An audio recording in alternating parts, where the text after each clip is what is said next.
Assalamualaikum warahmatullahi wabarakatuh. Perkenalkan, nama saya Ira Kasuma dari kelas 6A PGSD.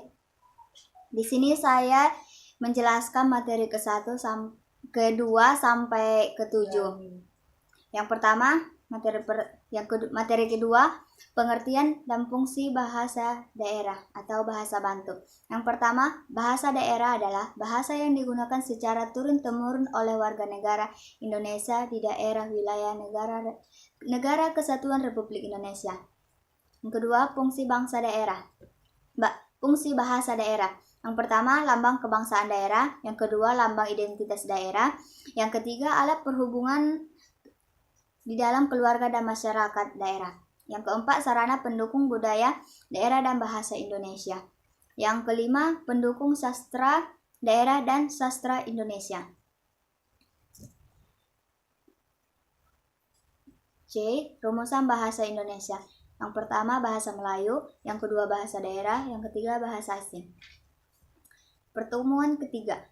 Di sini menjelaskan tentang sejarah suku Angkola. Yang suku Batak memiliki beberapa suku lain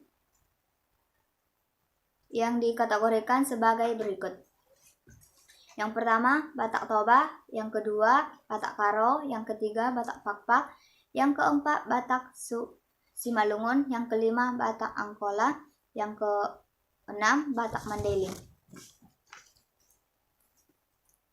Pertemuan keempat.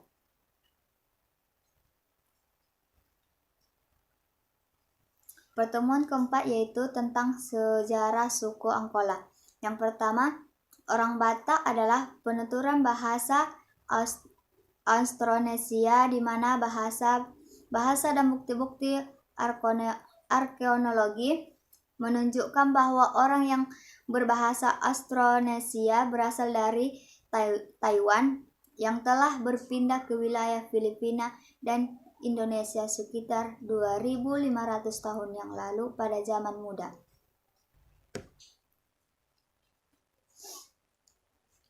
Belum diketahui kapan nenek moyang orang Batak pertama kali berada di Tapanuli dan Sumatera Timur. Karena hingga sekarang belum ada artefak Neolitikum yang ditemukan di wilayah Batak, maka dapat diduga bahwa nenek moyang Batak baru bermigrasi ke Sumatera Utara pada zaman logam. Identitas Batak. Yang pertama, RW Litle mengatakan bahwa sebelum abad ke-20 di Sumatera bagian utara tidak terdapat kelompok etnis sebagai satuan sosial yang koheren. Menurutnya sampai abad ke-19 interaksi sosial di daerah itu hanya sebatas pada hubungan antar individu, antar kelompok, kekerabatan, dan antar ke kampung.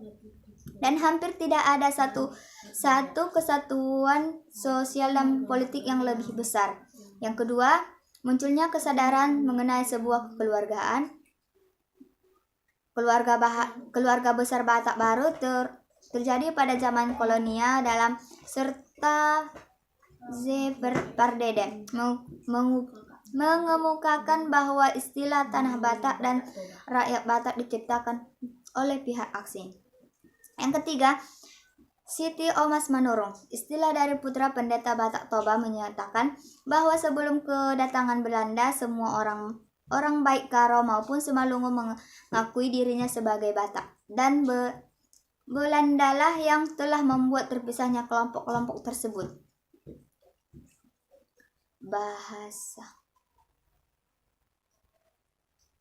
Bahasa yang digunakan oleh Batak adalah bahasa Batak, dan sebagian juga ada yang menggunakan bahasa Melayu. Setiap puang memiliki logat yang berbeda-beda. Seperti orang Karo menggunakan logat Karo, Pakpak menggunakan logat Pakpak dipakai oleh Batak Pakpak, logat Simalungun dipakai oleh Batak Simalungun, dan logat Batak Batak Toba dipakai oleh orang Batak Toba, Angkola dan Mandailing.